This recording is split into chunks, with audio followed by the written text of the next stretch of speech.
Oh, the straight nanas are you, Squire. Sackboy's just ridiculously cute, you know. He's such a charming, lovable character. It's really key that he felt like the hero of his own story. So you can see that come through in the cutscenes, but also in the animations and the emotes that we've put into Sackboy this time round. So when we first meet Sackboy, he's a bit of a dreamer. He hasn't really left the village of Loom. And then, you know, suddenly he's thrust into danger and he realizes that he might be the one to save the day. And as we go through the game with him, even just physically, he's unsure of himself. He falls over, he wibbles and wobbles when he does a landing, you know, and as we see his confidence grow, you know, those landings and that confidence, that swagger increases until, you know, he's might be even a little bit cocky towards the end. Oh, here he comes. Craft World's biggest spoil sport. Why are you trying to ruin everyone's fun? Vex is our villain, and he is as old as Craft World itself. He is the shadow that accompanies light. He's always there. And every few thousand years, he tears through from his dark and dismal dimension into Craft World and tries to throw it into darkness, turning it into his own nightmarish land of misrule. He has absolute confidence and conviction that his plan for Craft World is the right one. Stylistically, Vex have many reference points. We looked at medieval jesters all the way through to overzealous game show hosts. We like the ideas of the horns.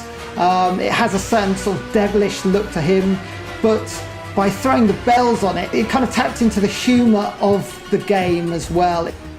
Oh, don't tell me you don't recognize your old pal Vex. What was important for me was that it wasn't just about his design and look, but how he moved and how he was quite balletic in his movements, in his gestures, in his poses.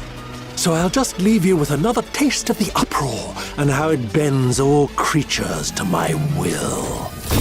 You've got the right stuffing to be a knitted knight one day. Scarlet is Sackboy's mentor, and she's the last of the Knitted Knights, which are Craft World's protectors for millennia prior to us joining Sackboy in his adventure. Really early on, we talked about what Scarlet should be like. The phrase we threw around in development was kick-ass grandma. It's not quite how I think of Dawn French, but you know, when you hear that voice on that character with the conviction and the warmth, I think it all comes together really well and gets that across. But all that really matters is that you stop Vex. We wanted to make sure the world's host specifically told a kind of a story about the world that they came from. We have Mama Monkey, who's the custodian of the colossal canopy and the bananas they make there. We have King Bogoff, who rules the kingdom of Crablantis. And we have Naomi, who's the overseer of the Interstellar Junction. And these characters, just by looking at them, you can kind of get a sense of place.